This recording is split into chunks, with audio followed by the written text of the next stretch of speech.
Sejam bem-vindos ao canal da Bobson P&D e este é mais um vídeo da série Bobson Divulga. No vídeo de hoje nós vamos falar sobre circuitos digitais e como eles podem ser projetados nos dias atuais. Existem basicamente duas metodologias a se saber, a metodologia Full Custom e através também da síntese lógica. Pense que você precisa construir uma casa bem grande, com muitos detalhes. E você tem duas opções. Uma delas, a primeira delas, é a construção civil padrão, que nós adotamos hoje em dia para a maior parte das construções. Você tem a total liberdade para fazer do jeito que você quiser. Você terá que construir tijolo por tijolo. Neste caso, tem total controle sobre tudo e consegue inclusive customizar desde o alicerce da casa até mesmo detalhes nas paredes, janelas, caimento do telhado, absolutamente tudo. É claro que isso tem um custo, e este custo ele vai se traduzir em tempo para a entrega da construção e obviamente também em valores investidos, desde o material até mesmo mão de obra. Então pessoal, o projeto do tipo Full Custom ele é basicamente isto. O projetista, ou designer como é chamado este profissional, ele tem total liberdade para desenvolver e projetar o seu circuito de qualquer forma, da forma como for melhor.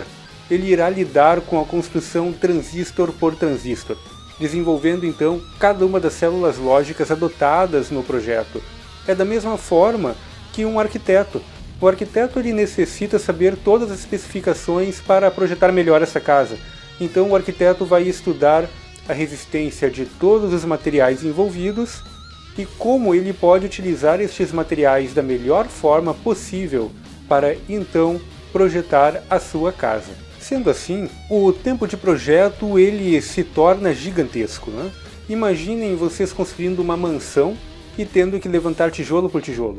O arquiteto ele sabe disto, então obviamente o custo deste tipo de obra vai ser maior, porque você tem total liberdade, mas ao mesmo tempo você gasta muito tempo realizando esta obra.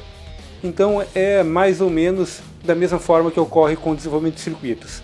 Quando a AMD, Intel ou Nvidia projetam um novo chip, uma nova arquitetura, eles precisam realizar isto transistor por transistor, obtendo assim um altíssimo nível de customização para extrair o máximo do desempenho que a tecnologia utilizada permite. E isso pode ser comparado inclusive a uma obra de arte. Por isso que quando se desenvolve este tipo de circuito, é dito que ele está no estado da arte. Então o que acaba acontecendo é que cada vez que inicia-se o projeto de uma nova arquitetura, utilizando um novo processo de tecnologia, deve-se voltar ao projeto inicial, realizando então o desenvolvimento e o projeto transistor por transistor. Cada vez que o processo de fabricação, por exemplo, de 22 para 9 nanômetros é alterado, então o projeto é refeito do zero, é feito transistor por transistor do zero. Vocês podem ter uma ideia de como isto acontece dando uma olhadinha nos nossos vídeos sobre Matthew Versailles, onde nós abordamos o tipo de projeto em nível de transistor, Full Custom, adotando então esta metodologia. E a segunda metodologia adotada hoje em dia é o projeto a partir de síntese lógica. Aqui devo colocar grandes aspas, né, em síntese lógica, porque adotam-se vários nomes. Né? Vocês vão encontrar materiais falando em fluxo ASIC, fluxo back-end, fluxo standard cell ou simplesmente projeto standard cell. Todos eles seguem a mesma metodologia, que é basicamente criar um circuito digital físico através de uma determinada descrição comportamental que é realizada através de uma linguagem de descrição de hardware, também conhecida como HDL. Então aqui nós temos as duas principais linguagens, que são o Verilog e o VHDL. Esta técnica ela vem sendo desenvolvida desde meados dos anos 80, tendo grande atrativo o aumento de velocidade para a criação de circuitos digitais específicos. Desta forma, basta a equipe de projeto realizar a descrição do comportamento deste circuito digital em qualquer linguagem de descrição de hardware. E esta vai ser convertida, então, pela ferramenta de síntese lógica em portas lógicas equivalentes. Por exemplo, você pode descrever em HDL um somador de ponto fixo em poucas linhas.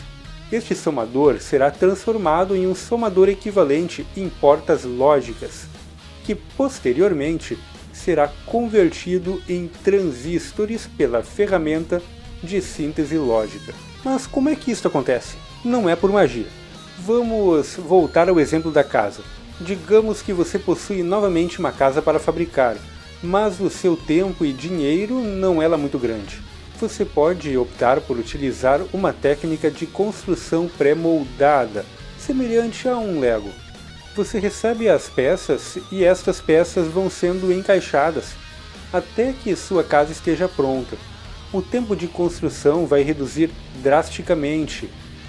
Gastos com materiais também devem reduzir proporcionalmente, e também você não terá tanto gasto com mão de obra, perda de trabalho e retrabalho.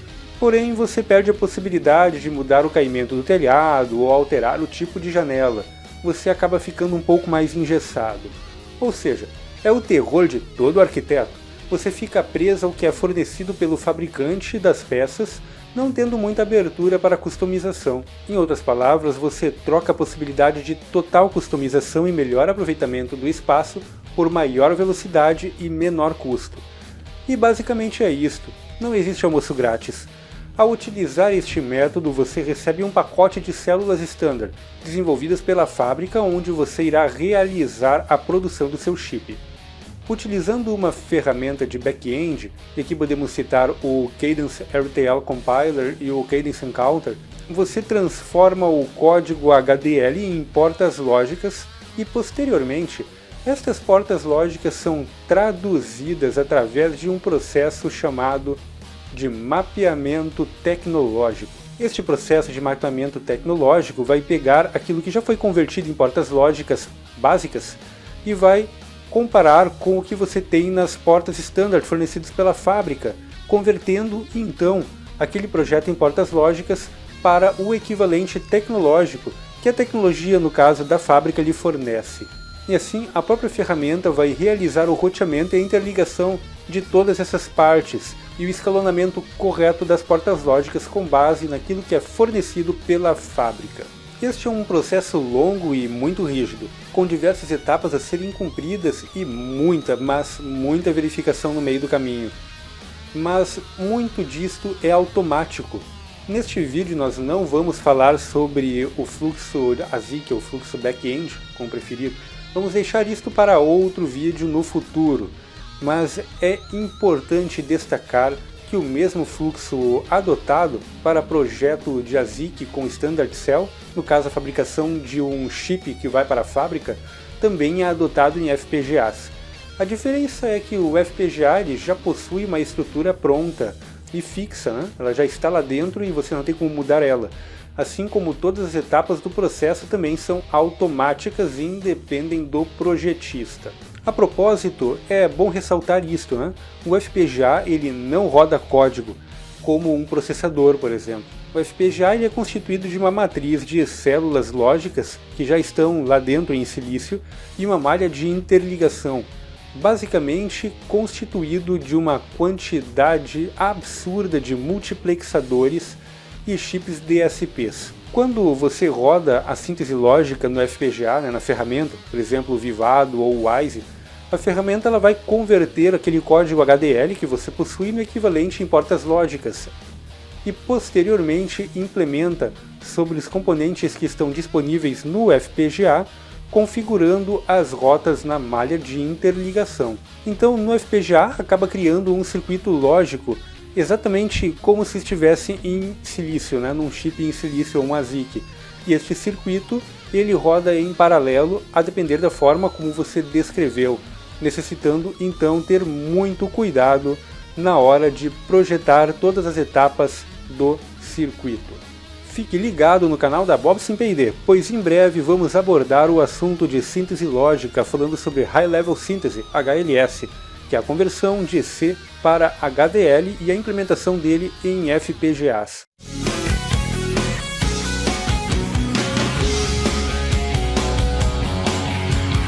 Gostou deste vídeo? Não esqueça de deixar o seu like, isso ajuda bastante na divulgação do canal. Também compartilhe com os seus amigos. Dúvidas, críticas e sugestões, utilizem os comentários do YouTube. E é isso aí, galera, até o próximo vídeo.